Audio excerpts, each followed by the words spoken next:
It is the combination of the four elements in one person that makes the Avatar so powerful. Avatar: The Last Airbender views human psychology through the prism of four elements. Water, earth, fire, air. Within this world, each nation and its people are defined by one central element, both in their styles of bending and in their overall personalities and approaches to life. Power in firebending comes from the breath. The breath becomes energy in the body. The energy extends past your limbs and becomes fire. Earth, for example, is the element of steadfastness and resolve. Fire is the element of passion and brightness. And air is the element of freedom and flexibility. So in this series about Avatar: The Last Airbender, we'll be looking at each of the four elements to ask what it represents about people's universal natures, and how personalities of that type can master the element they're made of, overcome their specific traps, and grow. If you want to be a bender, you have to let go of fear. First up, we're looking at the element that begins Avatar Aang's studies, and which gives its name to the show's opening season: water. Our strength comes from the spirit of the moon. Our life comes from the spirit of the ocean. Here's our take on water people, whose natures are known for their power to adapt to constant change, their spirituality, their respect for tradition, and their exceptional sense of community and feeling for others. They have a deep sense of community and love that holds them together through anything.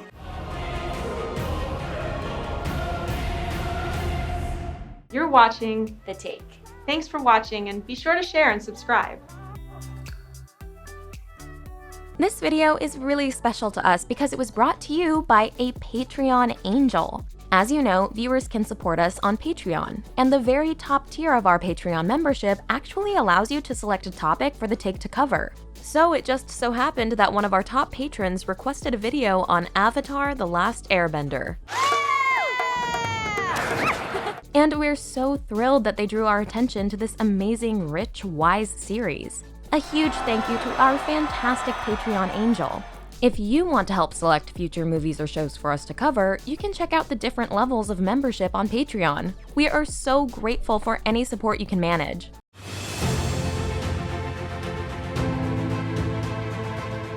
In the world of Avatar, the most important fact about water is that it moves and shifts all the time. And likewise, you know you're a water personality if you thrive in periods of great change. As Iroh puts it, Water is the element of change. The people of the water tribe are capable of adapting to many things. At the beginning of the series, Water Tribe siblings Katara and Sokka constantly navigate the ice flows of the South Pole, teaching themselves to travel over and through the water that surrounds them. This is symbolic of a life that has trained them to adapt to transformation and upheaval. Changes like watching their father go off to war, losing their mother, and embarking on a journey to help the Avatar save the world. I want to see Dad, but helping Aang is where we're needed the most. The Book of Water follows Aang, Katara, and Sokka traveling from one water tribe outpost to another.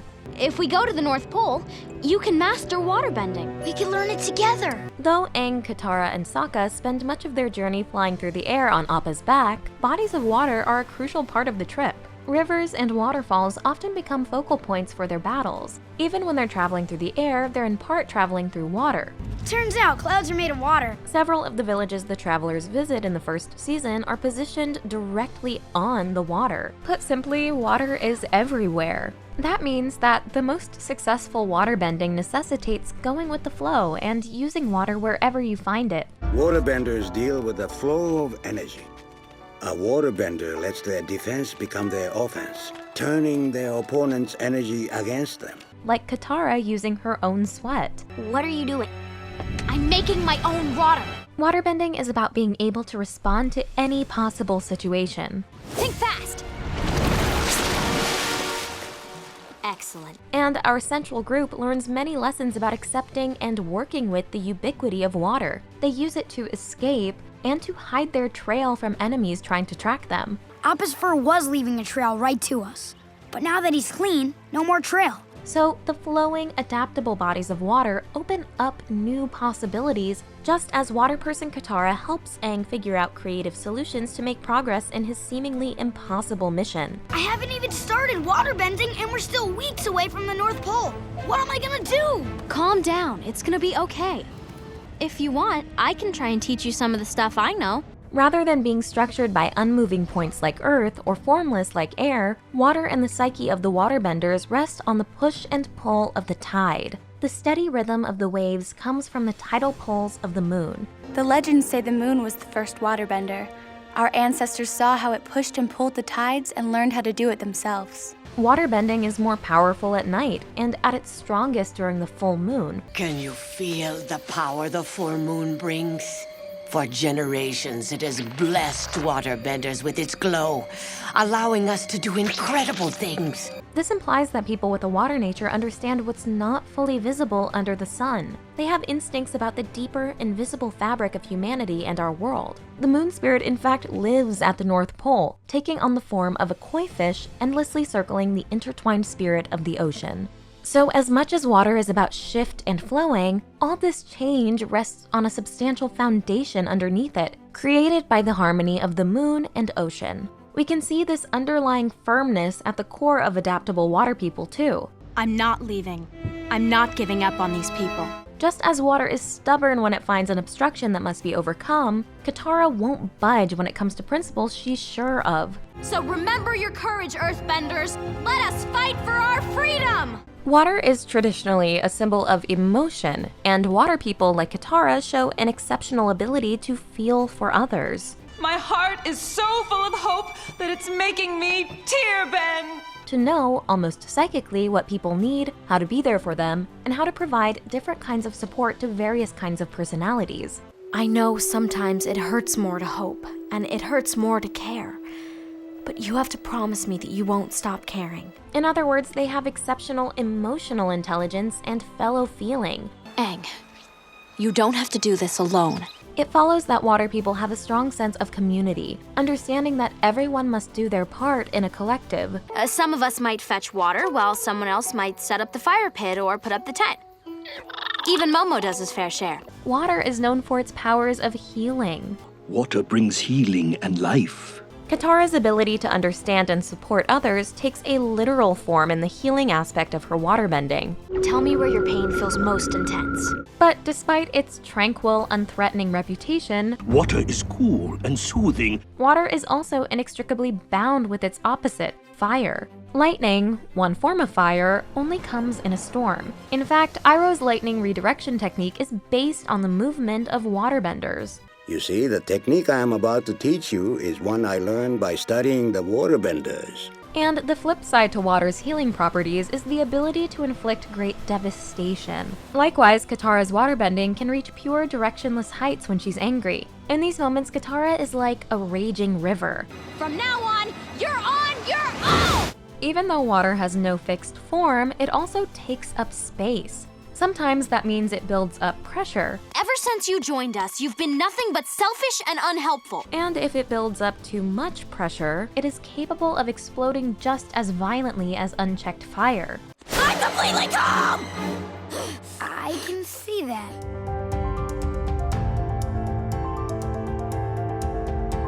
When we're first introduced to the world of Avatar, our primary waterbending character is Katara. Like water, Katara takes the shape of whatever container she's placed in. Consider the way she often goes with the flow, allowing herself and her friends to be directed by changing circumstances. Sometimes that means a strategic retreat. I know it feels wrong to run, but I think it's the only way. Other times it can leave her open to manipulation, like when she becomes a bit too enamored with the fortune teller Aunt Wu, unable to make decisions for herself without consulting an external source. Should I eat a mango or a papaya for breakfast tomorrow?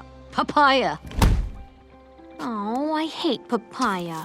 Why is Katara so open to influence? Partly it's because her incredible emotional intelligence lets her understand and open up to other people even when they seem to be her enemies. Consider the way Katara immediately accepts Aang, even though Sokka is concerned that this mysterious boy might be a Fire Nation plant. Oh yeah, I'm sure he's a spy for the Fire Navy. You can tell by that evil look in his eye.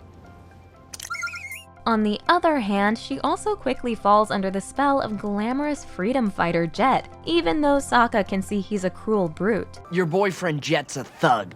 What? No, he's not. And it's soon revealed that Jet's desire for vengeance against the Fire Nation has overcome all his principles. No, Jet. You became the traitor when you stopped protecting innocent people. She even tries to trust Zuko in Ba Sing Se, though they've been enemies for a long time. Maybe you could be free of it. What?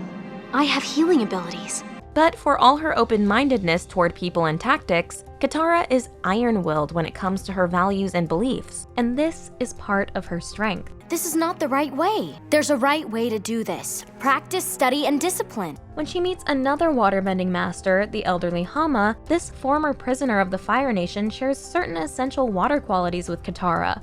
You would have me use my feminine charms to take advantage of that poor man? I think you and I are going to get along swimmingly. Hama emphasizes resourcefulness, and she's open to finding different ways of getting what she wants. You've got to keep an open mind, Katara. There's water in places you never think about. But Hama also embraces moral flexibility. She's mastered a particular subset of waterbending that exemplifies the scary, dark potential within a water personality who doesn't subject herself to any limits. Blood bending. Controlling the water in another body. Enforcing your own will over theirs. This is a line Katara won't cross. When she comes face to face with the Fire Nation soldier who she thinks killed her mother, she does bloodbend at first, giving in to her fiery desire for revenge. What's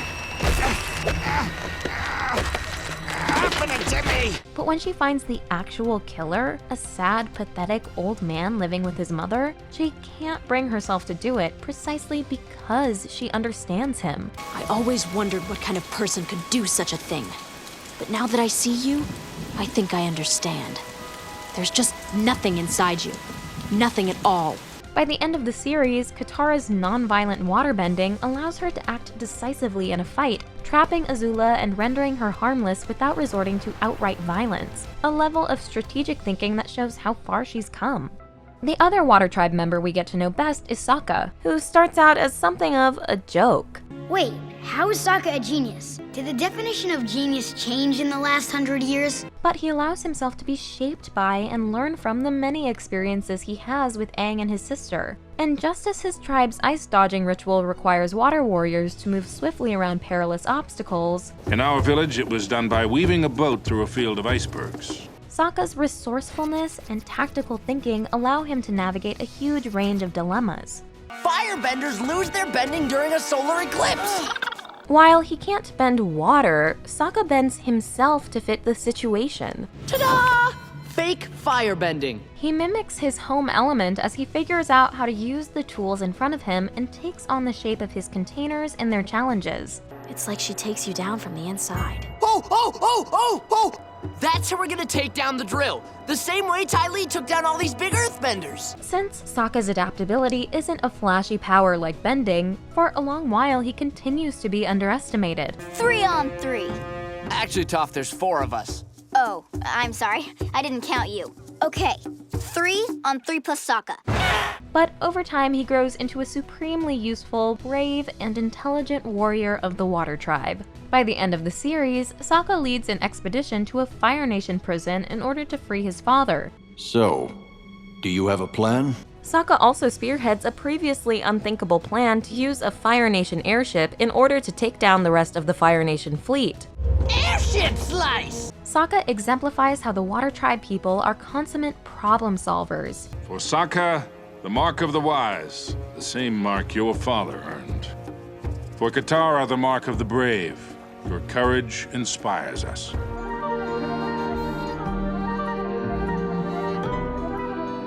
Both water tribes are deeply traditional societies. Their devotion to ritual can be beautiful, creating structured opportunities for their people to bond and develop relationships with each other. Ice dodging is a ceremonial test of wisdom, bravery, and trust. Sokka's unconventional ice dodging test, which he didn't get to do in his village before his father left for war, brings out the pathos of Sokka and Katara's stories. These two young people have been denied the traditions their tribe holds so sacred by this war that's wrenched their family life away from them. In the Water Tribe, we fight to the last man standing. For without courage, how can we call ourselves men? I gotta pee. Water people also have a deeply spiritual side. Water people have enormous respect for the moon and ocean spirits and obey the dictates of those spirits. I call upon the great spirits. Spirit of the ocean, spirit of the moon, be with us. When the ocean spirit rages against the Fire Nation, the water soldiers know enough to fall on their knees. When Princess Yue realizes she must become the new form of the moon spirit to restore equilibrium, she accepts her sacrifice without complaint. And her father, Chief Arnook, also accepts the outcome without question. The spirits gave me a vision when Yue was born. I saw a beautiful, brave young woman become the moon spirit. His tribe's grounding in tradition and appreciation for the visions of the spirits allowed Chief Arnook to make sense of the loss of his daughter and find peace in the midst of his pain. You must be proud. So proud. And sad. On the other hand, the water tribes risk taking tradition and ritual to a rigid extreme. In our tribe, it is forbidden for women to learn waterbending. Master Paku, the premier waterbending master of the Northern Water Tribe, refuses to allow Katara to practice offensive waterbending with Aang, instead forcing her to learn the traditionally female art of healing. Just as free-flowing water can solidify into ice, Paku's frigid, formal view of the world based on outdated customs makes him blind to Katara's obvious skill. You have disrespected me, my teachings, and my entire culture. Katara gets through to Paku by reminding him of her own grandmother, his love who got away, and how she bravely bucked tradition to follow her heart. Gran wouldn't let your tribe's stupid customs run her life. That's why she left. It must have taken a lot of courage. So the Northern Water Tribe need to remember that the true power of a water person lies in not letting themselves become too stagnant or fixed on meaningless conventions, just as the frozen ice and snow around them can always melt back into flowing water. Katara, you've advanced more quickly than any student I've ever trained. You have proven that with fierce determination, passion, and hard work, you can accomplish anything. The Water Tribe is, by design, difficult to pin down. Korra, Aang's successor as Avatar, comes from the Water Tribe, but her approach to bending couldn't be more different than Aang's or Katara's. She's strong. She lacks restraint. Amon, the first villain in Legend of Korra, turns out to be a bloodbender. Amon has been lying to you. The spirits didn't give him the power to take people's bending away. He uses bloodbending to do it. It might seem like Korra is upending the expectations of water we've come to have over the course of Avatar: The Last Airbender, but making waterbenders go from supportive, healing presences to an unrestrained, rash avatar and manipulative, cruel waterbender sends the message that water never takes the form you expect. And that might be the deepest lesson of all. You just gotta shift your way through the stances. The water person has endless potential to become, and the only thing constant in her personality is change. As Avatar: The Last Airbender repeatedly reminds us, the point of knowing your nature isn't just to lean into your element and ignore or dominate the rest. You should seek balance and learn from others who aren't like you. It is important to draw wisdom from many different places. If we take it from only one place, it becomes rigid and stale. So in the other videos in this series, we'll be looking at earth, fire, and air personalities and how each element complements the others to make the world whole. We all depend on the balance. If you're new here, be sure to subscribe and hit the bell to get notified about all of our new videos.